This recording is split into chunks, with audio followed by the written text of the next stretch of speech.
Well, for some analysis now, we can bring in Professor Scott Lucas from University College Dublin. It's good to have you with us on the program. So we saw another exchange take place today, despite the few hiccups along the road. Now, I guess the big question is, can the parties keep the momentum going?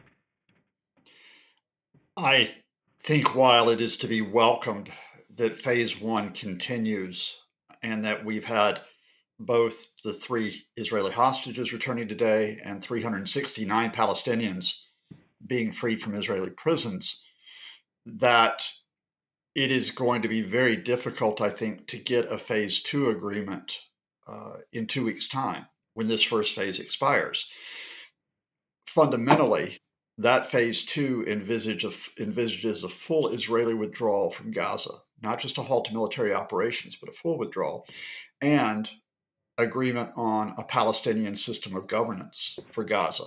Now, Israel and the United States have both said they will not accept Hamas as being part of that Palestinian system of governance. Hamas, of course, says we're not going to disappear, we are here. There's really no way I can see to resolve this. And you'll note that although we had a resumption of the talks in Doha this week, it was only a very brief resumption. We almost did not get a phase one because Benjamin Netanyahu was under pressure from these hard right ministers, notably the finance minister, Mr. Smotrich, and the former national security minister, Mr. Ben-Gvir. And both of them said, we will only continue to support this government if there is no phase two, if there is a return to at the least military government in Gaza and possibly military operations. Donald Trump's demand for the ethnic cleansing of Gaza, I think, is a further impediment. It further undermined the chance that we're going to get meaningful talks. So, yes, I think, I welcome all the release of hostages and detainees, but realistically, I think there are going to be many who will be left behind in March, and we will probably have a return to military operations. So, Scott, you're not too optimistic that the phase will go on to the next phase of the agreement. But if it all goes according to plan, phase two of the ceasefire agreement is due to start on the 1st of March. Now, under the agreement, as you just mentioned, a permanent ceasefire should be established. So you're saying this is not likely at all as things currently stand? No, I don't think so. I mean, Noga gave a great report in that she said, look, the pressure on Netanyahu is from the families of the hostages and other members of the Israeli public who say, look, we do not want a return to military operations that will jeopardize those hostages. Um, but if Netanyahu moves into phase two, and if he accepts Hamas being still present, first of all, his goal, which is to absolutely destroy Hamas, that's gone. And secondly, he will have this rebellion from within his government. Uh, on the other side, Hamas, I think, has survived this war. Almost 50,000 Palestinians have not, but Hamas has survived. And even though it is weakened, I think they are going to insist that they're going to be part of Gaza, whatever happens. There's no way really to square this. And we do have the further problem that the United States is not a constructive actor here. Donald Trump completely upending the process by effectively trying to erase Gazans and to say that the U.S. owns the Gaza Strip. That means you cannot rely on the Americans as an honest broker. And I'm not sure the Arab states can fill the void either at this point. So continuing on what you just said earlier, for Israeli Prime Minister Benjamin Netanyahu, entering the later phases of the deal means effectively ending the war, doesn't it? I mean, do you agree with this? And how would you then characterize Netanyahu's strategy?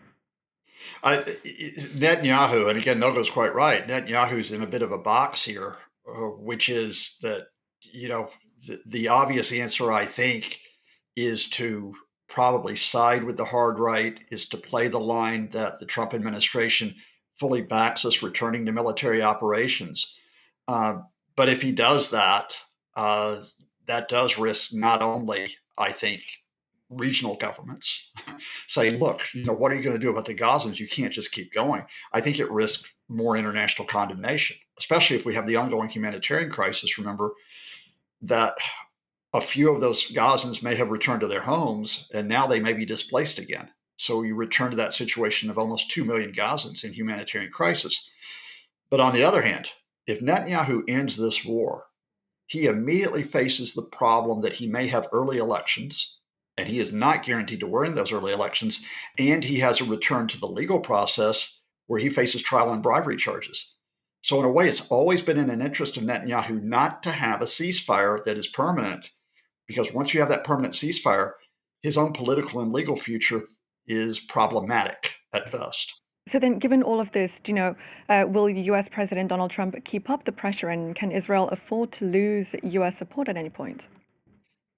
Oh, Donald Trump's going to tweet and cause chaos and make ridiculous statements at press conferences, even when he's alongside the King of Jordan, remember, who's a key player in this process to try to bring stability, because Trump's ego is what's in play here and Trump's business interest. And let me make it very clear that Trump statement about developing Gaza and making it resorts and condos and hotels, that's not just a thought bubble. Donald Trump and Jared Kushner, his son in law, have envisaged this for many months. And there is a plan that the Trump administration got it last summer, which says that you start from scratch by removing the rubble and by removing Gazans. So, that interest of Trump is not in bringing about a settlement between Hamas, certainly, or more widely, Palestinian groups in Israel.